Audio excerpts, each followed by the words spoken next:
제 20년 운 자체에 내가 변하려고 하는 운이 굉장히 많이 들어오실 거예요.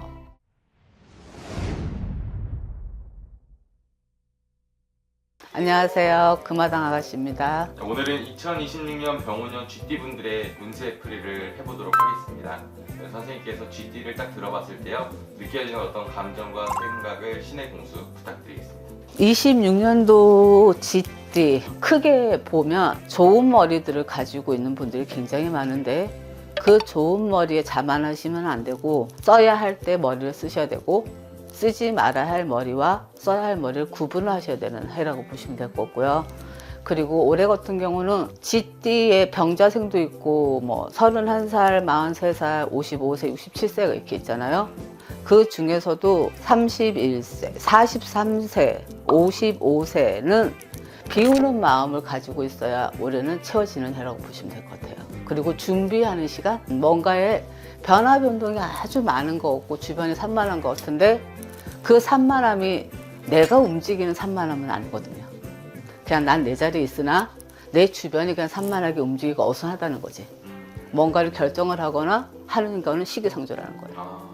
올해는 그런 운이고, 일단 31살의 분은 올해 같은 경우는 변화를 생각을 하시는 분들이 꽤 많으실 거예요. 직장을 다니시면 이직이나 부서 변동이나 아니면 사업을 하시는 분들은 내가 새롭게 무언가를 더 추진하려고 하거나 하시는 분과, 올해 운 자체에, 26년 운 자체에 내가 변하려고 하는 운이 굉장히 많이 들어오실 거예요.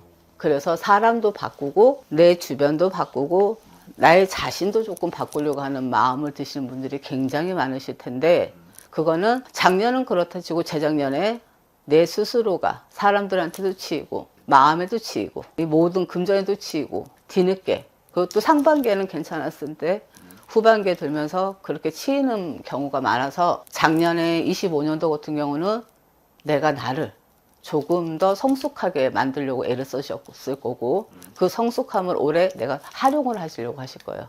그래서 잘 하셨으면 좋겠어요. 근데 다만 조심해야 될 거는 성급함은 내려놓으셔야 됩니다. 그 다음에 43살의 쥐띠분들은 머리는 좋은데, 가지고 태어난 머리가 좋은데 단점이 있습니다. 내 머리가 좋다는 건 너무 잘한다는 거야. 그래서 상대를, 난 누구보다 직감이 빠르고 예감이 빠르니까 상대를 잘 읽는다고 자만하는 게 이들의 가장 단점입니다. 그래서 자만을 내려놓고 배우는 마음으로 가셔야 되는 한 해라고 보시면 될 거고, 단 올해 작년 4년 5년 내려놓고는 내가 뭔가를 채워지거나 내 손에 쥔 건 별로 없습니다. 그렇다고 실망하실 건 아니고요. 이건 운기가 바뀌었기 때문에, 바뀌는 과정이었기 때문에 내 손에 쥐어지는 건 없었고 내 자리가 안정이 안 되는 것처럼 느껴질 수는 있으나, 이 운기가 바뀌면서 나한테 좋은 기운으로 움직이게 하는 거는 지금 올해 26년도 나한테, 나를 한번 다시 되돌아보면서 나를 한번 채찍질하고 찬찬히 한 걸음씩 가시면 됩니다. 그러면 내년 27년도부터는 운기가 나도 괜찮네 라는 운이 들어오실 거예요. 그 다음에 55세의 쥐띠분들은 올해는 조신하게. 조신하게. 그 의미가 있을 것 같습니다. 네, 조신하게. 섣부른 판단, 섣부른 결정, 인간관계도 그렇고 모든 관계에서도 섣부르면 안 됩니다.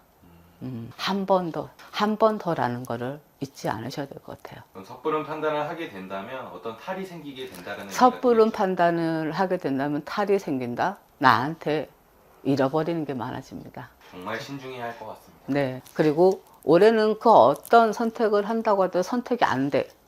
근데 굳이 선택하려고 애쓰지 마. 네네. 이 사람 마음이 그렇잖아요. 뭔가를 하면 내가 양갈래 뭔가 손에 들고 있는 건 없는데 저울질을 해야 된다고, 내가 뭔가 선택을 해야 된다고 인간들이 사람들이 착각을 굉장히 많이 하잖아요. 맞아요. 근데 이거를 선택을 하려고 하는 자체를 하지 마십시오.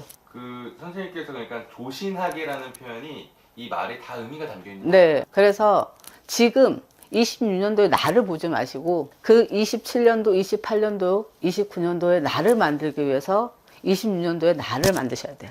이해했습니다. 혹시 선생님께서 쥐띠 이렇게 나이를 뽑아주셨는데요. 31살, 43살, 55 뽑아주셨어요. 다른 나이도 공수가 나올 게 있을까요?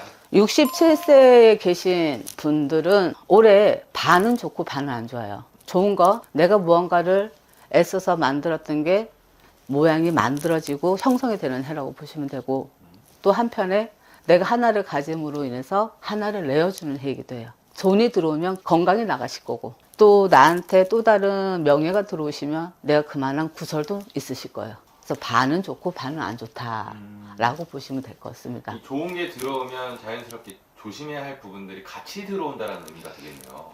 저는 솔직하게 이 사주를 볼 줄은 모르고 어떤 명리학이나 이런 것도 볼 줄은 모르지만 이 길을 가면서 신혜님한테 받은 건 그런 거였어요. 하나를 주면 하나를 받는 거고, 하나를 받으면 또 하나를 내어주는 게 순리라는 거를 조금씩 알아가고 있는 중이에요. 우리 GT분들을 위해서 선생님께서 진짜 신의 공수를 정확하게 임팩트 있게 말씀을 해주셨는데요. 여기서 질문 하나만 드려도 네. 될까요? 선생님께서 맨 처음에 써야 하는 머리, 쓰지 말아야 하는 머리를 정확하게 구별해야 된다고 GT분들에게 말씀을 네. 해주셨어요. 그게 어떤 부분인지 조금 설명 가능할까요? 자, 머리가 좋은 분들은 일단 내 머리 좋은 거를 알고 있는 게 최고의 장점이죠. 머리가 좋은 게 장점이에요. 그죠? 근데 이 머리가 좋은 거를 내가 알고 있다는 건 제일 큰 단점이 돼요. 겸손함이 없기 때문에. 태도의 문제겠네요. 네. 네네. 마음의 문제이기도 해요. 모든 사주팔자의 팔자라는 건 우리가 보는 관상, 족상, 몸상, 손금 이런 게 팔자라고 하시면, 이 마음은 심상인데 심상이 바뀌어야 내 모든 팔자, 관상이 이렇게 바뀌기 때문에. 이해했습니다. 자기 자신이 똑똑한 걸 알기 때문에 겸손한 태도가 없다. 네, 무엇을 바라볼 때 내가 알고 있는 거를 나는 저거 봤어, 할 줄 알아 라는 게 그의 가장 큰 실수가 돼. 올해 이분들에게는 좀 어떤 조언들이 필요할까요? 다시 한번 확인해봐. 네가 알고 있다고 해서 그게 다는 아닐 거야. 한 번만 더 확인해. 그렇다고 해서 손해볼 건 없잖아. 내가 한 번 더 확인한다고 해서 난 알고 있는데 굳이 왜 확인해야 돼? 시간 낭비하고 힘들게. 그거는 나의 자만이고, 한 번 더 확인한다고 해서 손해볼 건 없어요. 맞습니다. 이분들 2026년은 정말 현명한 태도로 한 해를 보내셔야 할 것 같고요. 감사합니다. 네, 감사합니다.